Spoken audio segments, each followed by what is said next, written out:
Y bueno, pasamos a la pregunta 21 que dice, la hidrogenación de alquenos permite obtener, bueno, aquí lo importante es ver esta palabra, hidrogenación, ¿no? Y bueno, aunque no recordemos muy bien en qué consiste, pues ya nos están hablando mucho en su palabra, ¿no? Dice, hidrogenación consiste en que vamos a adicionar hidrógenos a un compuesto. En este caso, a estas reacciones de hidrogenación también las pueden encontrar ustedes, ok, más bien la hidrogenación es parte de algo que se llaman reacciones de adición. Y bueno, pues se llaman justamente de adición porque lo que vamos a estar haciendo es adicionar en este caso hidrógeno, ¿no? También puede ser un halógeno o otra cosa, pero bueno, en este caso hidrogenación es de hidrógenos. ¿Y en qué consisten las reacciones de adición? Que en este caso es de donde proviene la hidrogenación, pues consiste en que enlaces múltiples,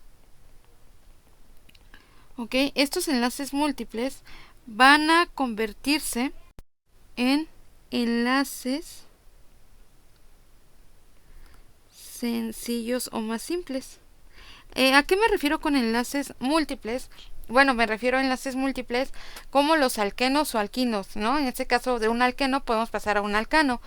Por ejemplo, vamos a colocar un compuesto insaturado, en este caso se me ocurre el eteno o etileno, ¿no? Mejor conocido con el nombre de etileno, que es CH2 con doble enlace, ¿no? Y cuando se adiciona un átomo, bueno, una molécula de hidrógeno, ¿qué es lo que ocurre? Bueno, se forma el alcano llamado etano, ¿ok? Donde ya tiene un enlace más simple. ¿Cómo ocurre esto? Bueno, esto ocurre, voy a representar este enlace químico de la siguiente forma, como los dos puntitos, ¿no? Aportando el par de electrones. Y a este hidrógeno lo voy a representar así.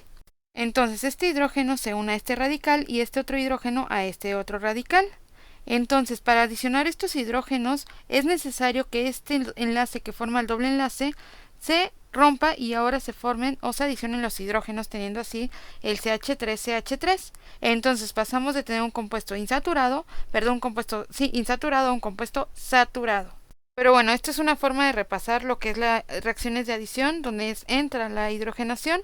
Y bueno, ya dijimos que permite obtener enlaces más simples, en este caso de alquenos. El que sigue más simple pues serían los alcanos, que está marcada por el inciso A. Y pasamos a la 22 que dice la reacción característica de los alcanos. Pues bueno, aquí hay que tener mucho cuidado y saber muy bien cuáles son las reacciones características de cada grupo funcional. En este caso, bueno, la esterificación, el inciso A, la esterificación, vamos a recordar un poquito, vamos a repasar un poquito en qué consisten cada una de estas reacciones químicas que son orgánicas. Estas son reacciones orgánicas, ¿ok? En este caso, pues las reacciones de esterificación se van a emplear, o más bien son, ¿no? Para alcoholes, ok, déjame te los pongo aquí. Acuérdate que los alcoholes terminan en OH. También para ácidos carboxílicos, ok, ácidos carboxílicos, que bueno, en sí vienen siendo los ácidos grasos. Estas reacciones de esterificación son muy características tanto de alcoholes como de ácidos grasos, o que bueno, son los ácidos carboxílicos, ¿no? ¿Qué sucede con la reacción de halogenación? Bueno, la reacción de halogenación, en este caso es una reacción, ok, también se le llama reacción de sustitución. ¿Y por qué será de sustitución? Bueno, su nombre lo indica, ¿no? Vamos a sustituir algo. En este caso vamos a reemplazar a un hidrógeno, ¿ok? Los vamos a reemplazar por algún halógeno. En este caso, ¿qué halógenos principalmente? Pues tenemos al cloro, al bromo, al yodo, ¿no? Principalmente esos tres. Van a reemplazar a un hidrógeno, ¿ok? Formando así, ¿ok? Formando haluros de alquilo. Haluros de alquilo. Estas son entonces reacciones de sustitución donde vamos a reemplazar un hidrógeno por un halógeno, en este caso puede ser cloro, bromo o yodo, ¿ok? La polimerización, esta es súper importante, ¿no? Y esto es súper importante que ustedes sepan para qué aplica. La reacción de polimerización, perdón, esta únicamente aplica para compuestos con dobles enlaces. Sí, para los alquenos. ¿Ok? Entonces, reacción de polimerización únicamente la vas a encontrar en dobles enlaces. Y la reacción de deshidratación, pues en este caso se va a encontrar en, se va a llevar a cabo para los alcoholes. ¿Ok? También es una reacción para alcoholes. Déjame te lo escribo aquí. Alcoholes, ¿no? Y se les conoce como reacción de eliminación. Entonces, si te das cuenta, el inciso C, no puede ser porque ya te acabo de decir que es para alquenos, exclusivos de alquenos, ¿no? Entonces, bye. La esterificación y la deshidratación tampoco porque son para alcoholes, ¿ok? Que es otro grupo funcional. Entonces, realmente la única que queda, pues son las reacciones de halogenación, ¿ok? Donde acuérdate que consiste en reemplazar un hidrógeno por un halógeno, por eso se llaman así. ¿Ok? Entonces esta sería la respuesta marcada por el inciso B. Y bueno, ya llegamos a la pregunta 23, donde, bueno, pues ya más o menos te podrás dar una idea, son reacciones donde habrá que balancear. Y bueno, es una de las dudas que siempre tienen, pero en este caso de exámenes de admisión nos va a ayudar mucho estas opciones de respuesta. Y ahorita te voy a explicar cómo usarlas. Bueno, vamos a leer la pregunta y dice, pregunta 23, determinar los valores de los coeficientes W, X, Y y Z respectivamente en la reacción de combustión del metano. Y bueno, aquí te dan la reacción de combustión del metano, que bueno, este es el metano, y recuerda que es muy importante que te sepas esta estructura química, ¿no? Porque pues, y Instituto Politécnico Nacional, a diferencia de otras universidades, pregunta mucho química orgánica. ¿Ok? ¿Cómo sabemos que es una reacción de combustión? Importante también, esto seguramente te van a preguntar. Identificar reacciones de combustión. Bueno, pues aquí acuérdate que si hay agua y CO2, en este caso del lado de los productos, entonces ya, es una reacción de combustión y además también puede haber energía, ¿ok? Acuérdate que esa es otra característica de la reacción de combustión, generación de energía. En este caso, pues acuérdate que para balancear una ecuación puedes hacerlo por el método al tanteo, ¿no? Que es como el más común, el método algebraico, el método de matrices. Bueno, existen muchos métodos para balancear una ecuación química. En este caso, lo que más nos conviene es agilizar el tiempo, ¿no? Hacerlo en el menor tiempo posible. Para ello, vamos a hacer uso de nuestras opciones de respuesta. Y bueno, déjame hacer esta reacción química. Bueno, ya la tengo aquí, un poquito más grande para poder trabajar mejor con ella. Y bueno, aquí lo primero que tienes que ver, ¿ok? Lo primero que tienes que hacer es ver qué elementos están participando en tu reacción química. Esa es otra, ¿no? Que a veces no saben identificar cuando es cloro, cuando es carbono, cosas por el estilo. Pero bueno, en este caso es una reacción muy sencilla. En este caso observamos que tenemos carbono, ¿ok? Tanto del lado derecho como del lado izquierdo. También tenemos hidrógeno, tanto del lado derecho como del lado izquierdo. Y además también tenemos oxígeno, tanto del lado derecho como del lado izquierdo. ¿Y por qué balanceamos una ecuación química? Bueno, pues balanceamos para hacer cumplir la ley de la conservación de la materia, que nos dice que la materia no se crea ni se destruye, solo se transforma. Es decir, que la cantidad de reactivos que tengo es la misma que voy a producir, ¿ok? Entonces, si yo tengo un átomo de carbono del lado derecho, debo de tener un átomo de carbono del lado izquierdo y viceversa, ¿ok? En este caso vamos a ver cuántos átomos de carbono tenemos así sin balancear, ¿ok? ¿Cuántos átomos de carbono tenemos de este lado? Bueno, observamos que solamente tenemos un átomo de carbono. Y del otro lado, del lado de los productos, observamos que también tenemos solo un átomo de carbono. Entonces lo voy a colocar aquí, ¿ok? Entonces hasta aquí, pues no hay ningún problema. Hasta aquí podríamos decir que se encuentra balanceada. Pero pues también cuenta el hidrógeno y cuenta el oxígeno. Vamos a ver el hidrógeno. ¿Qué sucede con el hidrógeno? En el hidrógeno tenemos dos átomos de hidrógeno. Entonces aquí tenemos dos átomos de hidrógeno. ¿Ok? Y del lado derecho, ¿ok? Del lado derecho tenemos dos átomos de hidrógeno más un átomo de este lado. Pues ya tenemos aquí tres átomos de hidrógeno. Por lo tanto, la ecuación no se encuentra balanceada. Bueno, eso ya lo sabíamos, ¿no? Pero realmente esto lo hice porque es lo que vamos a hacer con nuestras opciones de respuesta.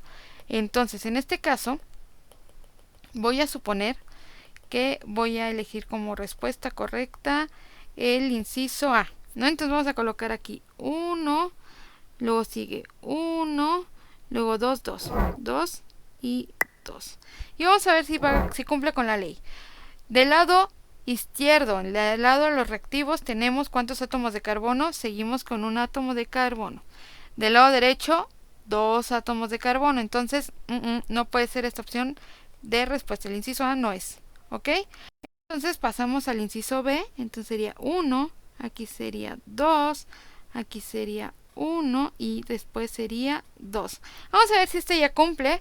Dice carbonos del lado izquierdo, pues observamos que sigue siendo 1. Entonces aquí colocamos un átomo de carbono. Del lado derecho seguimos con 1. Hasta ahí todo bien, vamos bien. ¿Ok? Entonces, por los átomos de carbono no me preocupo, va bien. Hidrógenos. Ahora vamos a ver los hidrógenos. Aquí tenemos 1 por 4. Entonces serían 4 átomos de hidrógenos. Entonces aquí vamos a colocar 4 átomos de hidrógeno. Y del lado derecho tenemos aquí 2 por 2, 4 átomos de hidrógeno. Entonces vamos correcto. Entonces hasta aquí. Bueno, antes de que ustedes elijan como respuesta correcta, vamos a verificar los oxígenos. No se confíen. Sobre todo en este tipo de exámenes les gusta que se confíen, ¿ok? Vamos con los oxígenos. Oxígenos tenemos 2 por 2. Del lado izquierdo, del lado de los reactivos, tenemos 4. Y del lado de los productos estamos en oxígenos, 1 por 2 serían 2. Y aquí tenemos 2. Acuérdate que cuando el subíndice no se encuentra visible, lo vamos a poner 1. Entonces aquí eran 2, ¿ok? 2 por 1, 2. Y 2 de aquí más 2 de aquí, exacto, nos dan 4 átomos de oxígeno. Por lo tanto, también sería correcto. ¿Y qué creen? Pues esa sería la respuesta correcta. Y bueno, esto lo pueden hacer para todas las opciones de respuesta que les dan. Pero bueno, si ya la encontramos, ¿para qué perder el tiempo? ¿Ok? Vamos a la siguiente pregunta. Y bueno, vamos a analizar la pregunta 24, que es muy simple. Prácticamente, aunque no conozcas casi nada de química orgánica, seguramente la vas a poder obtener simplemente viendo lo que está sucediendo en una reacción química. ¿Ok? Ese es un tip que te doy para las reacciones químicas. Dice, ¿qué tipo de reacción orgánica representa el siguiente modelo? Bueno, pues aquí tenemos, ¿ok? Importante, quiero que observes aquí lo que tenemos o en qué estamos basándonos, ¿no? Tenemos este compuesto. Si te das cuenta, es un compuesto saturado, es un alcano, ¿no? Tiene puros enlaces simples, es un alcano, está sustituido, puede ser por un halógeno, ¿no? Puede ser un radical, etcétera, ¿no? Entonces aquí, pues tenemos este compuesto. Y después de la reacción química, ¿qué es lo que está ocurriendo con este compuesto? Véanlo, pasó de ser un enlace simple a un doble enlace, ¿ok? Entonces, pero además estoy observando que también se generó otra cosa. ¿Qué se generó? Esto, AB. ¿Y de dónde ocurre o de dónde creen que salga este AB? Exacto, proviene de aquí. Entonces, realmente, ¿qué está pasando en esta reacción, en esta molécula? Se está eliminando algo. Y al eliminarse, ¿ok? Y al eliminarse, déjenme pongo aquí. Al eliminarse, pues acuérdense que un enlace está formado por 2 electrones, ¿no? Como lo estuvimos explicando en los reactivos anteriores. Entonces aquí se lleva a cabo una ruptura homolítica. Entonces este se va para acá, este se va para acá, este para acá y este para acá. Entonces, cuando esto ocurre, ¿ok? Cuando esto se rompe, pues estos dobles enlaces se encuentran como estos electrones se encuentran solos. Entonces, ¿qué es lo que va a ocurrir? Pues sí. Entonces, haz de cuenta que tenemos esto, ok, déjame lo escribo aquí, aquí esto, ¿no? Entonces acuérdate que tenemos aquí estos dos, ¿no? Que se generaron de la separación de esto. Y bueno, ¿qué es lo que va a pasar? Pues se van a unir. Entonces estos dos van a dejar de ser como radicales, ¿no? Por así llamarlos, pero no es la forma correcta, pero bueno. Son como una especie de radicales y se van a unir inmediatamente. Y así van a formar el doble enlace. Y entonces pues ya vamos a tener ahora a este compuesto, ¿ok? Y obviamente estos dos pues se van a unir. ¿Pero por qué ocurre eso? Por una ruptura. ¿Y qué pasa en las rupturas? Algo se elimina. En este caso pues la respuesta correcta sería el inciso D. Y pasamos a la pregunta 25. Ya casi acabamos. Recuerda que si te está gustando la resolución de esta guía o si quieres que resolvamos alguna pregunta, algún comentario que tengas, pues déjalo aquí abajo en los comentarios y no olvides dejarnos un like. ¿Ok? Dice la pregunta 25, para producir ozono se requiere O2 y energía solar. Para que ambos se combinen se necesita de... Bueno, pues aquí necesitamos obviamente de algo para que esta reacción química ocurra. Bueno, vamos a recordar un poquito las definiciones de cada una de estas, de cada uno de estos conceptos, ¿ok? Vamos a comenzar con el catalizador. ¿Qué es un catalizador? Bueno, seguramente ya lo has escuchado tanto en química como en biología e incluso en física, ¿ok? Un catalizador es una sustancia que sin ser modificada o consumida durante el proceso cambia la velocidad de una reacción. Es decir, va a acelerar la reacción, una reacción química, ¿no? Por ejemplo, un biocatalizador, un catalizador que tenemos en el organismo, lo que hace es acelerar el proceso, por ejemplo, de digestión, ¿no? En este caso, biocatalizadores, pues algunas enzimas, ¿no? Es decir, o sea, sin estas enzimas, pues el proceso de digestión pues tardaría años en lugar de horas, ¿no? Gracias a que tenemos estos catalizadores biológicos, llamadas enzimas, pues esto es lo que produce o acelera estas reacciones químicas, ¿ok? Que se producen en el organismo. Ahora, pasamos con el tiempo de reacción. El tiempo de reacción es el tiempo que tarda, ok, nos lo están diciendo, en efectuarse una reacción química. Pero bueno, nada que ver con lo que nos están preguntando, ¿no? Porque no, pues no requiere de tiempo de reacción. ¿Qué requiere para que se lleve a cabo? Algo requiere y vamos a tachar esto. Porque no puede ser lógico, ¿ok? Inciso C dice energía de ionización. Bueno, la energía de reacción es la energía liberada en el quiebre o absorbida en la formación de un enlace químico. Pues aquí pues no necesitamos que se libere energía, ¿no? Para que se produzca esta reacción química. Más bien creo que requerimos, ¿no? Energía para que se produzca. Entonces tampoco puede ser el inciso C. Y por último, energía de activación. La energía de activación es la energía mínima necesaria, eso es importante, para que se produzca una reacción química. Pues ya, ahí tenemos la respuesta, ¿no? Si requerimos una energía química mínima para que ésta se produzca. Si no llegamos a... Bueno, ahorita creo que más adelante vamos a hablar de la gráfica. Si no llegamos a ese punto, ¿ok? Esa energía mínima que requerimos, la reacción química, por más que le metamos lo que le metamos, no se va a llevar a cabo, ¿ok? Entonces sí, la respuesta correcta sería el inciso D. Pasamos a la pregunta 26, que tiene que ver un poco con lo que vimos en la pregunta 25 y dice, es el proceso que describe las etapas de transformación de reactivos a productos. Y bueno, aunque la pregunta es muy obvia, ¿ok? Puede confundirse con dos opciones de respuesta que seguramente en alguna de ellas has de haber pensado que era la respuesta, ¿no? Por ejemplo, seguramente algunos pensaron que la respuesta correcta era reacción química. ¿Qué es una reacción química? Recordemos que una reacción química es el proceso termodinámico en el cual una o más sustancias llamadas reactivos se transforman cambiando su estructura molecular y sus enlaces en otras sustancias llamadas productos. Aquí es donde se pueden confundir, ¿no? Porque dicen, es que lo que ocurre de reactivos a productos es una reacción química. Sí, pero te están preguntando cuál es el proceso que los describe. Y entonces reacción química no puede ser. Esta no sería la respuesta y muchos llegan a equivocarse ahí. Tengan mucho cuidado, ¿ok? Reacción covalente tampoco puede ser porque no nos están hablando que forzosamente sean de algún tipo de elementos. Y mecanismos de propagación, pues nada que ver.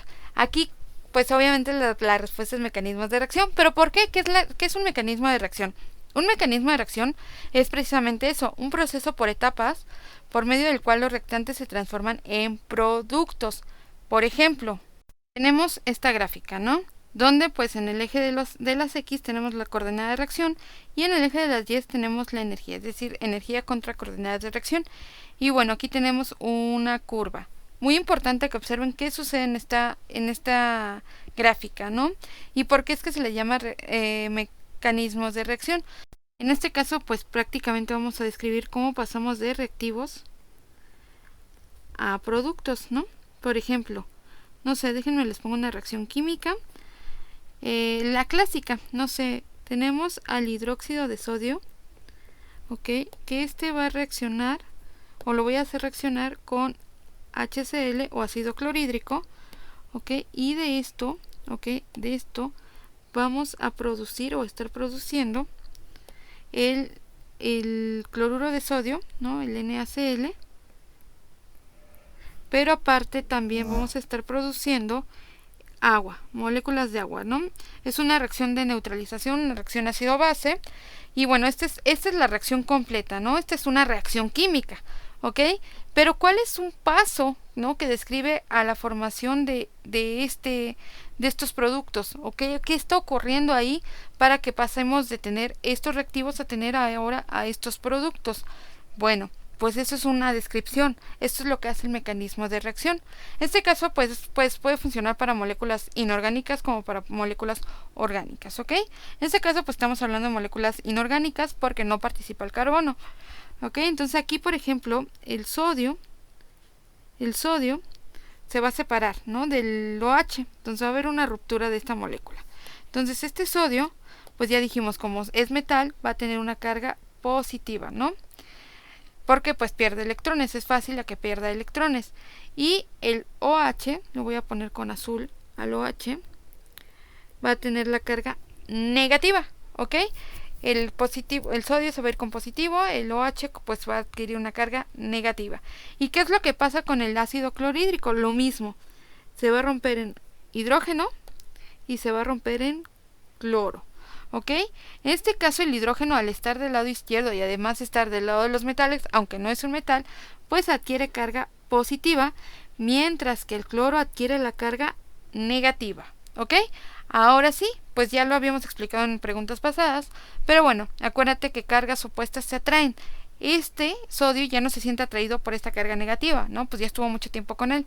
¿Por quién se va a sentir atraído ahora? Exactamente, por una carga negativa contraria. En este caso, este sodio se va a sentir atraído por este cloro. Y así es como se va a formar, ¿no? En este caso, pues ya se va a llevar a cabo una formación de un compuesto nuevo. En este caso, pues se va a formar el NaCl, porque el sodio se unió con el cloro. ¿Ok? NaCl. Y además, pues algo pasa con el OH, con este OH. Este OH, pues también va a buscar otra pareja, ¿no?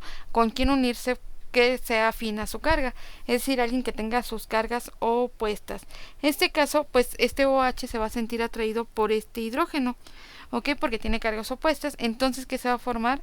Exacto, el agua, H2O. Y esto que hice es parte del mecanismo para pasar de esto a esto, es una serie de pasos. Entonces, esta gráfica lo que explica es lo siguiente. Pues aquí vamos a tener a los reactivos, ¿ok? Y bueno, vamos a tener a los reactivos, sube, y en este punto debe de haber, ¿ok? Muy importante, en este punto debe de existir la energía, que ya lo vimos en la pregunta pasada, de activación. Si esta curva no alcanza su punto máximo, no puede ocurrir esta reacción, ¿ok? Necesitamos cierta energía de activación. Y en este proceso, ¿ok? Es donde van a ver los intermediarios de la reacción química. Es decir, aquí todavía no hay ácido, no hay ni ácido clorhídrico, no hay ni hidróxido de sodio, ni tampoco el cloruro de sodio, ni agua. Entonces, ¿qué va a haber aquí? Pues aquí va a estar el sodio, aquí va a estar el OH, ¿ok? También va a estar el hidrógeno, el proteo, y también va a estar aquí el cloro, ¿no? Fíjense cómo están todos estos elementos que formamos, estos iones, están aquí, ¿ok? Si no se alcanza esta energía de activación, pues esto no se va a llevar a cabo, esta reacción no se va a producir, es decir, jamás va a dejar de ser esto para convertirse ahora en esto. Entonces aquí, una vez que ya pasemos la energía de activación, ¿ok? Que ya se lleva a cabo todo esto que vimos, todo lo que ocurrió, pues ahora sí, aquí es donde se van a llevar a cabo los productos.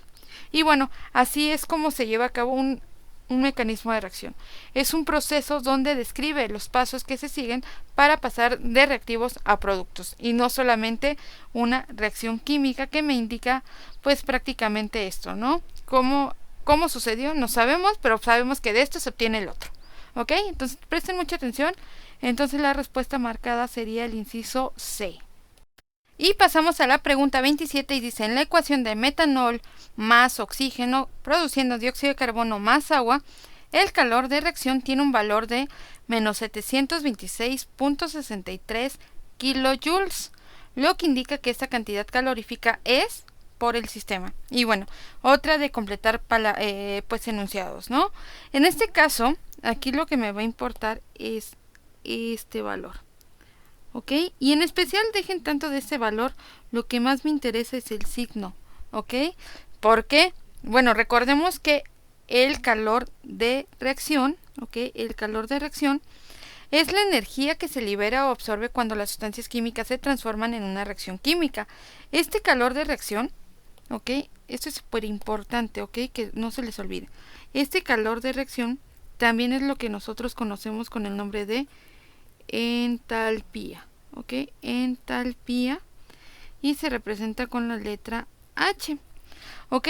¿Y qué es lo que me interesa de conocer del calor de reacción o entalpía? Pues el cambio en la entalpía. Tenemos dos posibles casos, ¿no? Si el delta H es menor a 0, o también puede ser el caso en que este cambio en la entalpía, que es delta H, sea mayor a 0. Bueno, entonces, ¿qué sucede cuando el cambio en la entalpía o el delta H es menor a 0? Cuando esto sucede, ¿ok? Estamos hablando de una reacción, a lo mejor ahí ya más o menos se acordaron, una reacción exotérmica. ¿Qué quiere decir reacción exotérmica? ¿A qué le suena exo? Exacto, afuera, a que libera, ¿no? ¿Esto que eso va a liberar qué? Pues acuérdense que todo lo que tiene que ver con termodinámica, ¿no? Tiene que ver con calor. ¿Y el calor qué es? Pues el calor es energía, ¿no? Nada más y nada menos que el calor es energía.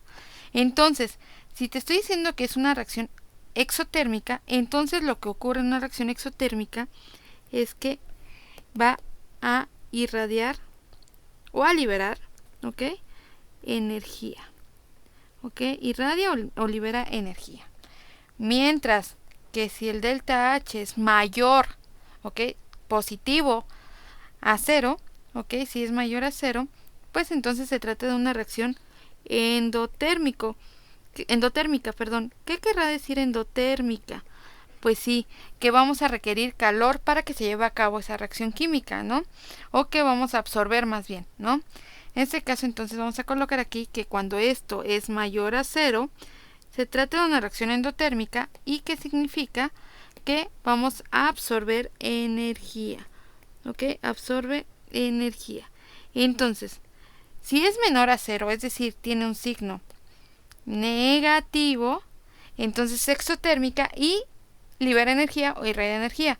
Pero si es mayor a 0, es decir, tiene un signo positivo, entonces una reacción endotérmica absorbe energía o requiere energía. En este caso, nuestra pregunta estamos viendo que es negativo. Entonces, ¿qué está pasando? Está liberando energía por tratarse de una reacción exotérmica. En este caso, la respuesta correcta sería el inciso A. Y pasando a la pregunta 28, dice, la ecuación volumen es igual a K entre P a temperatura constante, corresponde a la ley, aquí súper importante destacar, aquí una palabra clave que es temperatura constante. ¿Por qué? Bueno, pues esta ley de temperatura constante, recuerda que existen varias leyes de los gases, ¿no? Entre las más recordadas pues está la ley de Boyle, que es Boyle-Mariotte realmente, la ley de Charles y la ley de Gay-Lussac. Ahora, cada una de estas presentan alguna constante entre sus variables macroscópicas, ¿ok? Ley de Boyle es una ley, ¿ok? Que pues se define como un proceso isotérmico. ¿Y qué es esto de proceso isotérmico? ¿O a qué les sonará iso? Acuérdense que el prefijo iso es igual, ¿no? Entonces aquí Boyle es temperatura constante. ¿Ok? Es un proceso que se va a llevar a temperatura constante. Y pensarías, bueno, ya tengo la respuesta. Y sí y no. ¿Por qué? Bueno, ahorita te voy a recordar. Dalton, pues recuerda que Dalton, ¿no? Principalmente Dalton, pues hace más aportaciones a la química, ¿no? Como al modelo, a los modelos atómicos, ¿no? En sí no da un modelo atómico, pero bueno, sí da la definición de del átomo, ¿no? Como tal. O sea, ya hace la definición formal, las leyes ponderales, etcétera. Entonces Dalton, pues prácticamente vamos a considerarlo como, pues aquí tiene que ver más con el átomo. ¿Ok? En el caso de la ley de Charles, ¿ok? La ley de Charles es una ley de los gases también, ¿ok? Pero es un proceso, isobórico, ¿no? Isobárico, perdón. ¿Qué es un proceso isobárico? El proceso isobárico quiere decir presiones constantes. Va a llevar a cabo un proceso a presión constante, es decir, que se va a mantener igual, no cambia. ¿Ok? Y por último, aquí lo que les comentaba, ley de Mariotte, ¿no? Ley de Mariotte, pues que tiene que ver mucho con la ley de Boyle. ¿Por qué? Porque también se llevan a cabo a temperaturas constantes. Temperaturas constantes. Y bueno, aquí la pregunta clásica, ¿no? Entonces, ¿cuál elijo? Bueno, pues aquí lo más recomendable es elegir al que la publica primero, ¿no?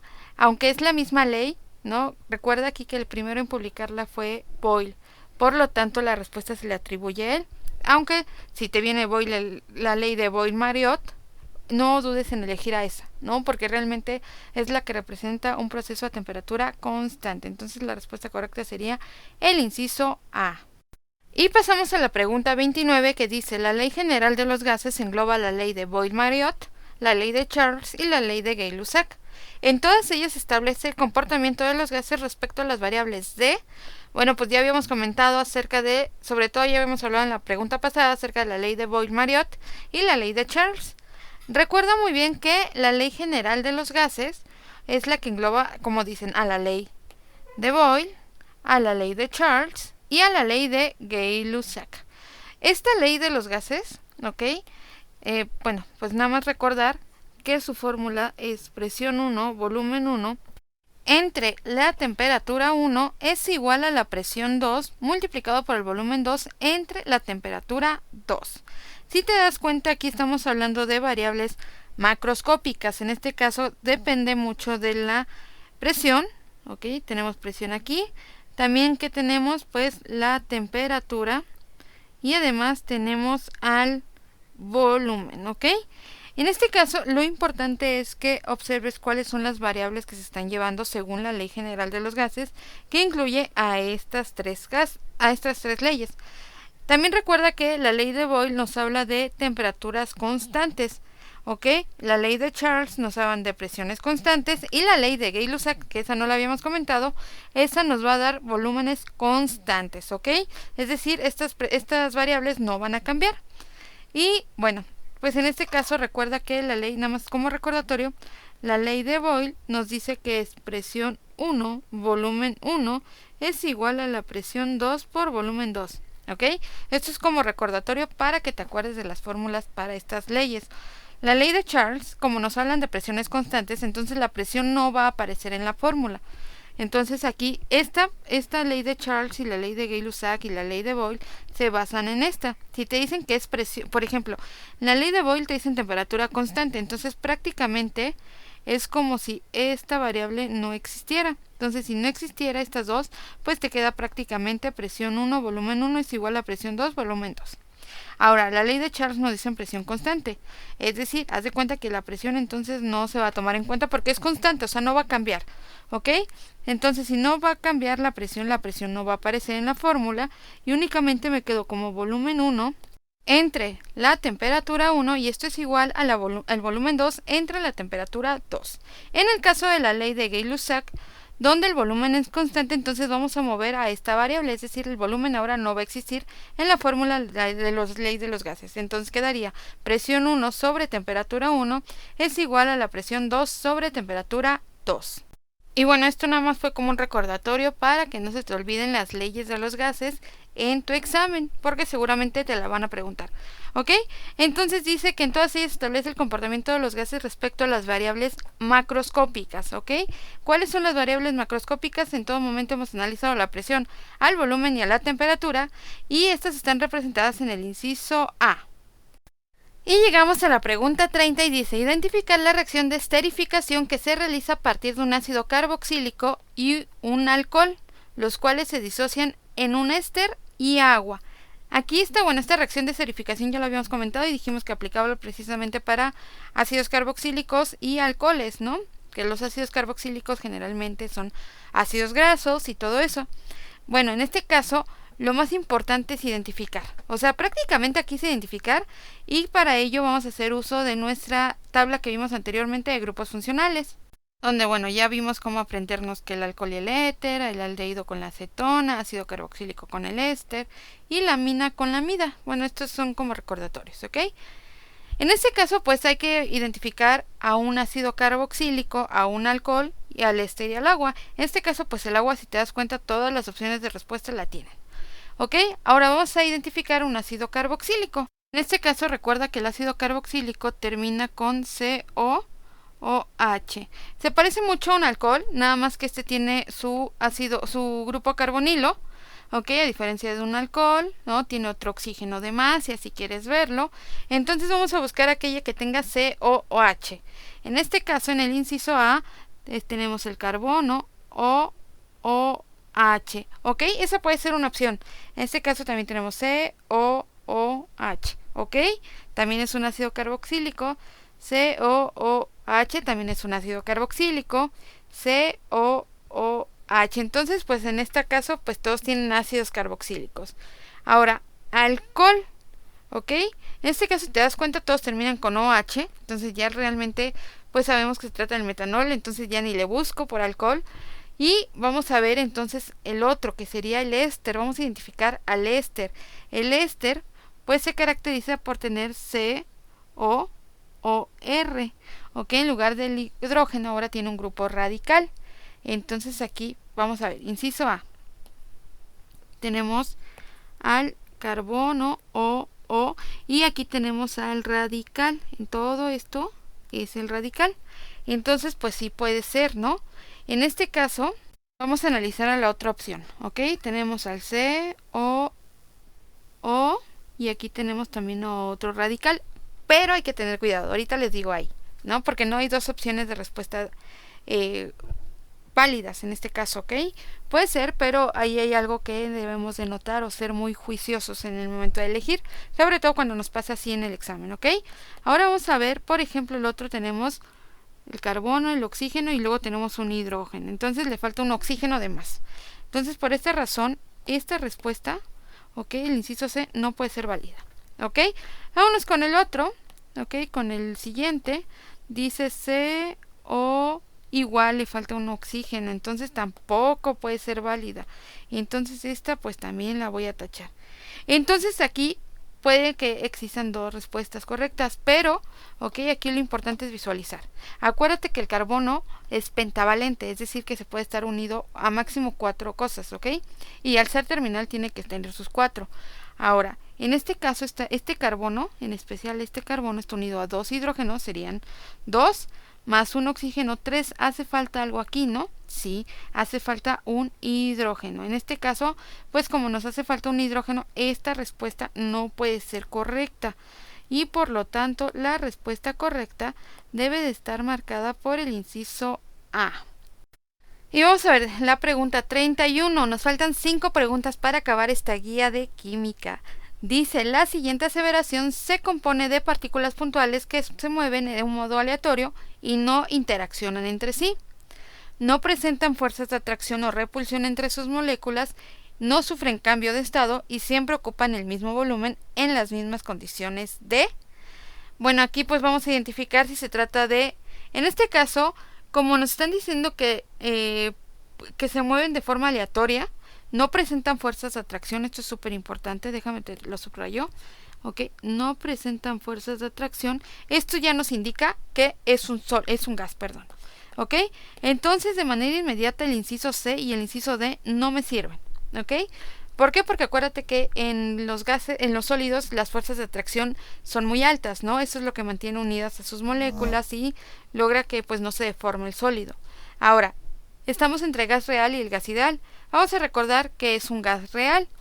Un gas real es aquel con el comportamiento termodinámico que no sigue la misma ecuación de los gases ideales. Pero entonces, ¿qué es un gas ideal? Un gas ideal es un gas teórico, ¿ok? Un gas teórico que se compone de partículas puntuales, que se desplazan de manera aleatoria, es decir, al azar, y que no interactúan entre sí. Eso es un comportamiento ideal. No es como que no hay interacción con otras moléculas, mi gas se comporta de manera perfecta, ¿ok? Eso es un gas ideal y sabemos que en la vida real pues no ocurre tan así, ¿no? Esto es más que nada es un gas teórico. Recuerda incluso que existe una fórmula, ¿no? Que nos dice que la presión multiplicada por el volumen es igual a la cantidad de sustancia o mol por la temperatura, por la constante de los gases y además multiplicada por la temperatura medida en Kelvin, ¿ok? Ahora recuerda aquí, importante, nada más como un simple recordatorio, que en este caso, ¿ok? ¿Qué es la R? Pues dijimos que es la constante de los gases y que esta constante de los gases, déjate lo escribo aquí, ¿ok? Tiene un valor, bueno, tiene diferentes valores según las unidades, pero en el que más maneja es 8.314 joules sobre Kelvin mol, ¿ok? Estamos hablando de unidades de energía, temperatura y cantidad de sustancia, ¿ok? Esto es lo que vale R, pero bueno, también te pueden dar otras unidades. Ahora, la principal diferencia entre estos dos gases es que este último, ¿ok? Perdón, es que el primero, en este caso el gas real, no puede ser comprimido en forma indefinida, sino que su capacidad de compresión es relativa a los niveles de presión y de temperatura, o sea, realmente es como se comporta un gas. Y bueno, este modelo de gas ideal, falla si el gas está sometido a altas presiones y bajas temperaturas. Una vez que el gas se somete a estas condiciones, pues ya, deja de ser un gas ideal y se vuelve gas real, ¿no? Que es lo que realmente sucede en la vida real. Ahora, pues en esta forma, pues ya nos están diciendo que no hay interacciones. ¿Qué más nos están diciendo? Que se mueven de forma aleatoria, no hay fuerzas de atracción, no sufren cambios de estado, siempre es como perfecto. Pues ¿a quién creen que se refiera? Pues sí, al gas ideal, marcada por el inciso B. Bueno, y seguimos trabajando con esta guía del IPN 2021 para el ingreso a la universidad. Ok, recuerda que esta es una guía para la universidad. Y bueno, vamos a contestar la pregunta 32, pero antes déjame recordarte que si tienes alguna duda, pues déjala aquí abajo en los comentarios, con gusto te vamos a responder. Y no olvides regalarnos un like si te sirvió de estudio, de repaso o simplemente para aprender un poco más de química, ¿ok? Vamos con la pregunta 32 y dice, la ecuación termoquímica C2H5OH más oxígeno más dióxido de carbono más agua presenta un valor de delta H de menos 795.6 kilojoules, por lo que el tipo de calor y de reacción que le corresponde son. Bueno, pues aquí estamos viendo que existen delta H de formación y delta H de combustión. Pero ¿qué son el delta H de formación y qué es el delta H de combustión? En este caso, el delta H de formación es la cantidad de energía necesaria para formar un mol de compuesto a partir de sus elementos constituidos en condiciones de presión y temperaturas estándares. Es decir, ¿cuáles son esas condiciones? Una atmósfera y 25 grados Celsius. Y mientras que el delta H de combustión es la energía liberada o absorbida por la quema de un mol de sustancia siempre en presencia de oxígeno gaseoso. Siempre en presencia de oxígeno gaseoso, ¿ok? Eso es importante. Ahora, recuerda que ya habíamos comentado esto del delta H y habíamos dicho que existía el delta H menor a 0 y que también existía el delta H mayor a 0, ¿ok? Si recuerdas un poquito de lo que vimos en las preguntas pasadas, es que si era menor a 0 era una reacción exotérmica. ¿Qué quería decir exotérmica? Que irradiaba energía o liberaba energía, ¿no? Libera energía. Ahora, ¿qué quería decir que fuera mayor a 0? Bueno, pues hablábamos ya de una reacción endotérmica. ¿Y qué era endotérmica? Pues que absorbe o que requiere energía, ¿no? Absorbe o requiere energía. Ok, pues con esto ya podemos contestar, ¿ok? Dijimos aquí de entrada, ¿ok? Que es negativo, ¿ok? Déjame te lo subrayo aquí. Es negativo. Si es negativo ya sabemos que es una reacción exotérmica. ¿Por qué? Porque es menor a 0. y si es menor a 0 es exotérmica, ¿ok? Entonces, de aquí ya me puedo ir descartando opciones de respuesta. No puede ser endotérmica, entonces inciso B e inciso D se van. Ahora, reacción de formación o de combustión. Bueno, pues aquí nos están diciendo que la reacción de combustión se va a llevar en presencia de oxígeno. Déjame esto, sí lo subrayo porque es súper importante que lo tengamos aquí, bien marcado y bien representado. Siempre en presencia de oxígeno gaseoso. ¿Qué quiere decir esto? Bueno, pues que debe aparecer oxígeno en estado gas. Y si te das cuenta, en nuestra fórmula tenemos presencia de oxígeno gaseoso. Si ya tenemos la presencia de oxígeno gaseoso, entonces pues ya sabemos que entonces se trata de un delta H de combustión y no de formación. Además que también pues lo podemos intuir porque tenemos liberación de agua y formación de agua y de dióxido de carbono, y además la producción de energía, ¿no? Entonces ya con esto podríamos haber dicho de inmediato que la respuesta correcta era el inciso C.